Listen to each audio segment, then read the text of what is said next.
पर्ने हुन्छ oh my God test हान्नु पर्यो हैन हल्का Hello everyone, today we are going to make some Newari choila. This is typical Newari choila, that is why we are going to make it in fire. हामी चाहिँ यसलाई चाहिँ आगोमा चाहिँ यसलाई तताउने पोल्ने छौं त्यसको लागि चाहिँ for this we need to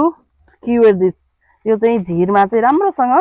हालेर तर अलि ग्याप पनि हुनुपर्छ धेरै ग्याप भयो भने पनि काम छैन थोरै ग्याप भयो नि काम छैन ल अब यसलाई चाहिँ हामीले आगोमा चाहिँ हाल्दै छौं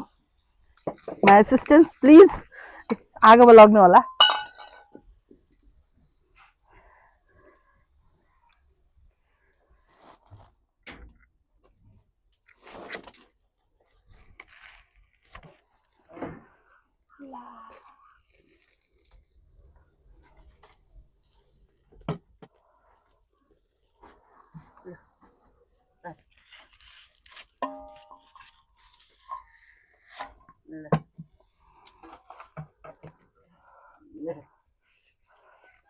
गयो बस्छ त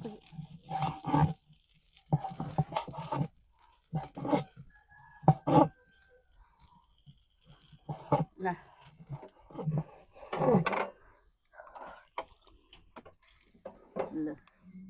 जसले गर्दाखेरि चाहिँ छैलाको मासुलाई चाहिँ सानो सानो पिस गरेर काट्नुपर्छ सानो सानो गरेर काट्दाखेरि चाहिँ मसला चाहिँ भित्रसम्म पुग्छ र मिठो हुन्छ स्वाद हामीले चाहिँ यसमा चाहिँ आगोमा पोलेको गोलभेडा अनि त्यसपछि मरमसला हालेर बनाउँदै छौं किप वाचिङ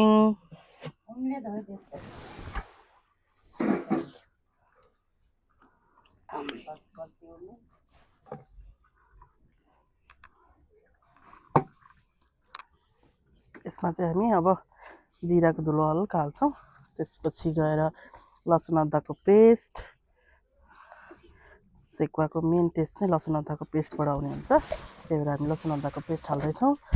नुन चाहिँ स्वाद अनुसार हो स्वाद अनुसारको नुन यति जति अन्दाजले तपाईं कतिको खानुहुन्छ त्यो अनुसारले हाल्नु होला हामीलाई चाहिँ यतिले पुग्छ अनि हामी यसमा चाहिँ खुर्सानीको धुलो हाल्छौं खुर्सानीको धुलो चाहिँ तपाईं कतिको पिरो खानुहुन्छ हामी चाहिँ अलि पिरो नै खान्छौं त्यही भएर अलि पिरो नै हाल्यौं र त्यसमा चाहिँ तोरीको तेल हाल्छौं तोरीको तेल excuse me madam can you please pass me तोरीको तेल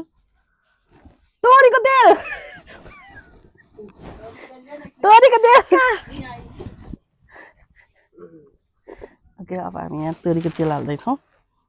तोरीको तेल चाहिँ यसमा चाहिँ यस्तो तोरीको तेल हालेर अब चाहिँ हामी मोल्दै छौं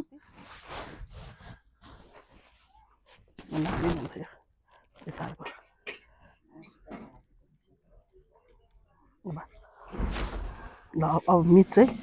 अब गरेर अब चाहिँ यसलाई चाहिँ हामीले मज्जाले यो मसलाहरु चाहिँ भित्रसम्म पुग्ने हिसाबले चाहिँ मोल्नु पर्ने हुन्छ ओ माय गॉड गोलभेडा चाहिँ स्प्ल्याश भइरहेको छ सबैतिर होप मिठो होस्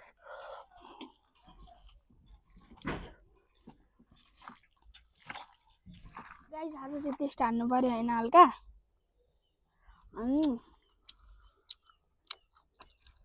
दुवायो त बाल छ टक्क लाएर भयो अब